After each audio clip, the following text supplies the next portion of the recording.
All right, fellas, we are about to get schooled on what a Christian woman should look like. A Christian wife, actually. I've been married to a Christian woman for 10 years, so let's see what this video has to say and how much of it is actually true. Can you please do me a favor and please pray for me, because when I post this video, I am actually going to be walking down the aisle and I'm sure I am beyond nervous. So if you could pray for me, that would be awesome. But obviously I thought this would be the perfect video to post on my wedding day and for us to dive in and talk about what the Christian wife looks like, because guys, I don't know. Okay, so she's not even a Christian wife yet. She's going to marry soon. All right, let's see. If you knew this, but nothing that you could ever desire could compare to her. And hearing something like that, I obviously want to become this woman. And really fun fact that I learned before we dive into this video is that the Proverbs 31 passage that so many girls look to become that Christian woman, that passage was actually written for a man by his mother, which I never knew. Yep, so not only right. is the Proverbs 31 passage a checklist for Christian women, but it's also a search list for Christian men. So this video is just as important for my Christian men watching today. This is what you should be looking for, and should be one of the checklists. It encompasses a lot, right, when it comes to a Christian wife, but I would also look at the fruit of the Spirit and just overall good Christian behavior that the Bible emphasizes. ladies watching, this is what you should be striving and working towards becoming, because she is awesome and she is who God intended her to be. And with that being said, let's dive in.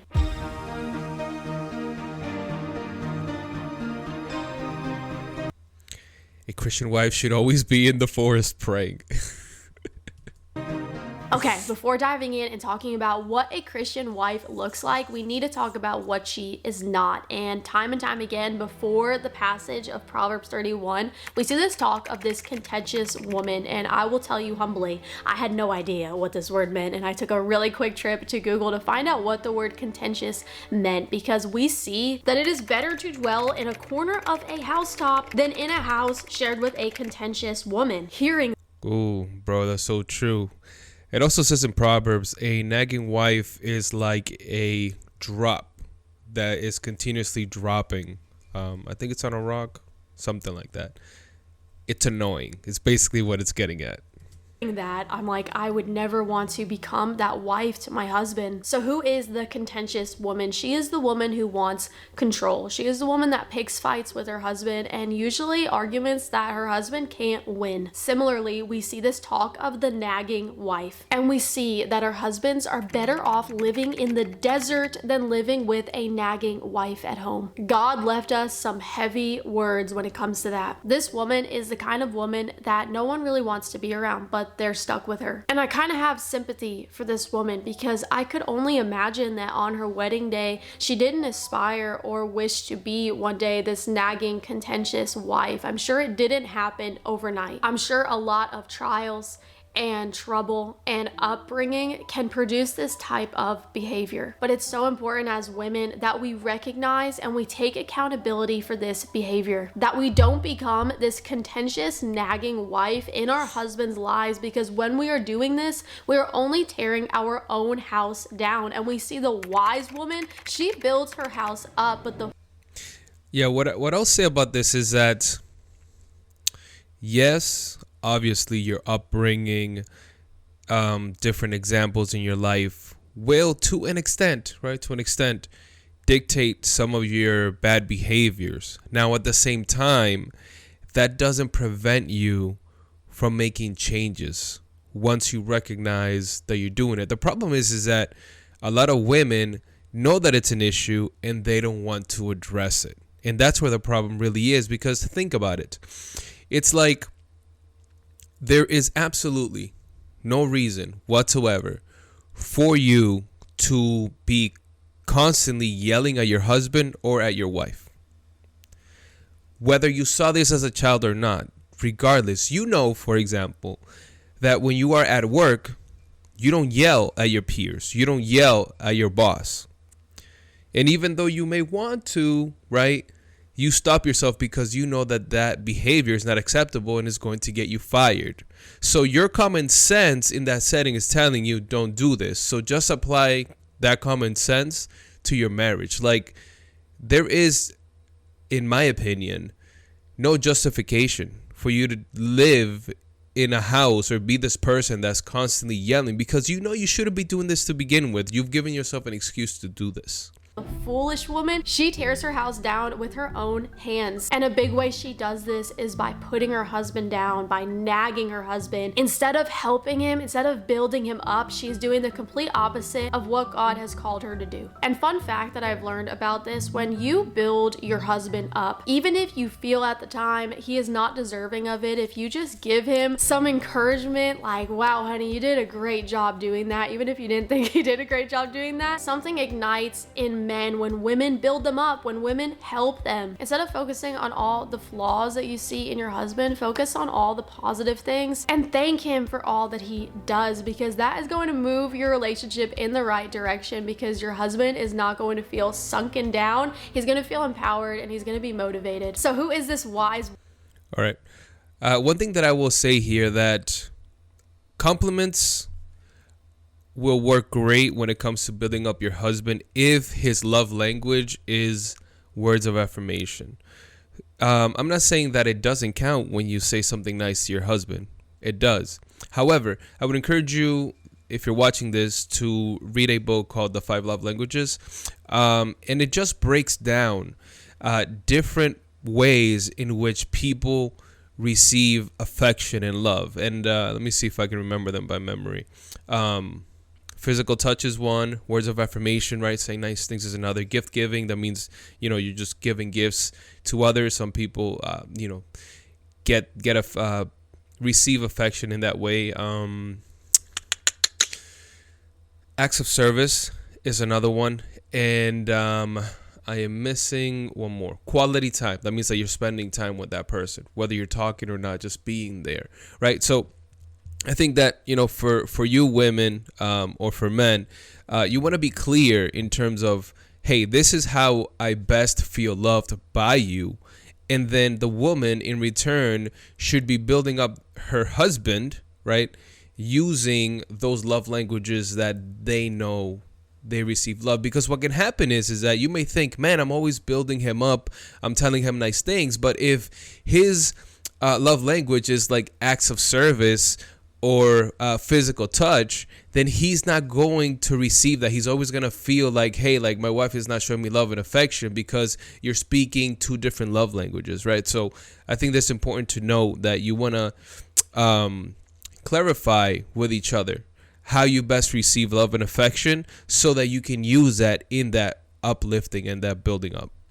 Woman that builds her house up, because I want to be her. Well, Proverbs 19 tells us that this woman is prudent, another word that I had no idea what it meant, and Wise. I found out that this is a wife who plans for the future. And if you're anything like me, when I heard that, I was like, wow, I am very weak in this area. I've gotten so much better with prayer, but when I first heard that, I was like, oh no, because I'm somebody that really acts on emotion, and I really am just a disorganized person and lack the skill of planning for the future. So this is something I've had to pray about, and something that I have been moving towards in the right direction. But this woman looks things over. She's cautious, and she helps her husband make good decisions. She weighs out all the options carefully before acting. And in our next video, we're going to be talking about submitting to her husbands. I know it's a rough topic. People think that a Christian wife, like she's not doing anything, or she's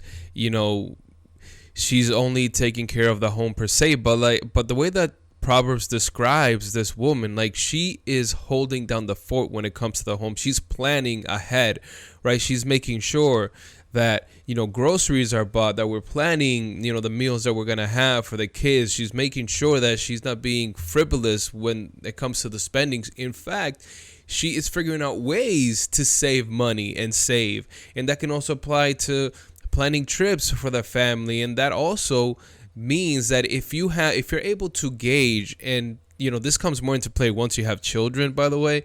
If you're able to figure out a way to plan and take into account school, daycare, all of these activities, all these expenses, then you've become very proficient in budgeting and being able to cast out a future vision. And that is going to also play a role in the conversations that you're having with your husband when it comes to the financial aspect of your home as well. So, I mean, the Proverbs woman, like, she's a boss. She's a boss.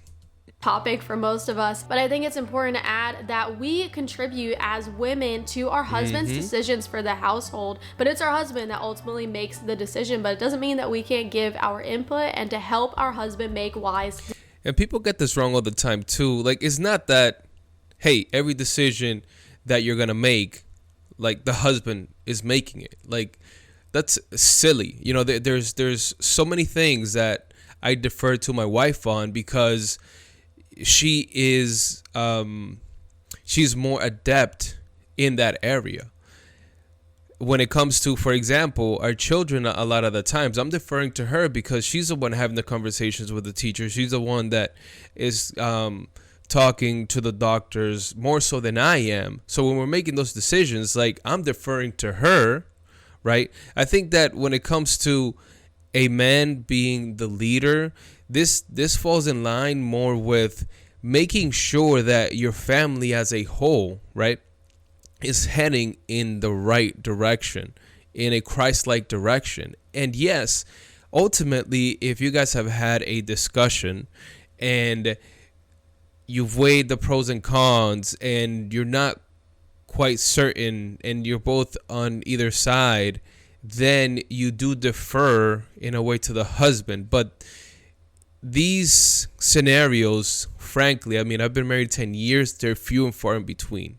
And to be honest, I don't think that there's ever been a time where my wife and I haven't made a decision together. Like, that I've had to say, like, oh, I'm vetoing your decision. We're going to be doing this. Because think a lot of the times when you're working on that communication, and if you do have a valid point, you're not just going to strong arm your family with you. You want to be able to cast out that vision for whatever it is that you want to do. Decisions. They kind of need our help a little bit in that area. Men see some things that women can't see, and women see some things that men more or less can't see. We need to help each other. Okay, let's move on to our Proverbs 31 woman. And if you're anything like me, again, when I first read this 3 years ago, she kind of overwhelmed me because I found out quickly that she is a very busy woman, and hearing about her behavior when I was in my lazy Christian girl era, I was like, I rebuke this. Okay, I rebuke all of this. I don't know if I'll ever become that woman. And I just want to tell you before we dive into her behavior, this did not all fall into her lap, okay? She is not a Disney princess. She did not wake up like this. She became this woman because of her fear in the Lord. She gained wisdom rooted in fear of the Lord that produced all of this fruit. And this whole passage as a whole just brought me so much comfort because we get to see that God acknowledges what goes into a homemaker, what a woman does behind the scenes that often doesn't get acknowledgement, that often doesn't get praise. God sees every little thing that she does, and he knows how much work goes in taking care of a home and raising a family. And even society today discredits this woman. The idea that a woman could stay home 24/7 and take care of her family or take care of her home, that is often overlooked, and that's often looked at as a lazy person when Yeah, people are crazy. I think we'll stop it here. I think she's gone through her main points. I mean, my wife and I, we're actively working on hopefully retiring her in the near future because we want her and she wants to focus on being at home, being able to homeschool our children and making sure that we're raising them in the Lord, that they do know Christ and that we're offering every opportunity to be able to do this. And by no means is somebody that's at home lazy. I mean, the amount of work that it takes to upkeep at home, especially when it comes to children, to making sure that they're learning the right stuff if you're homeschooling, like it's a lot. And in the same way that women are undervalued, sometimes men are also undervalued because as fellas, as you know, those of you that are married, you do everything in your power to make sure that you are that safeguard for your family. That if there's any trouble, that if anything is coming down the line, that you're the one dealing with those issues. And hopefully it doesn't even ever have to get to your wife and children because you've already taken care of it. And oftentimes is you handle it and then you come back, hey, we had this issue, but this is what I did to solve it, just to keep your family in the loop.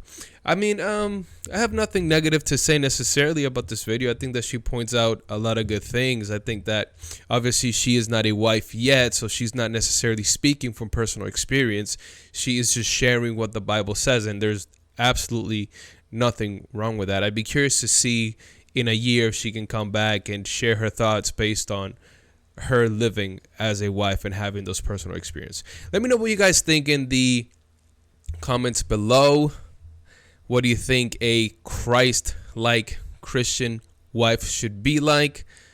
Is there anything in here that maybe you disagreed with? Let me know in the comments. And as always, just want to remind you that we must persevere. Peace.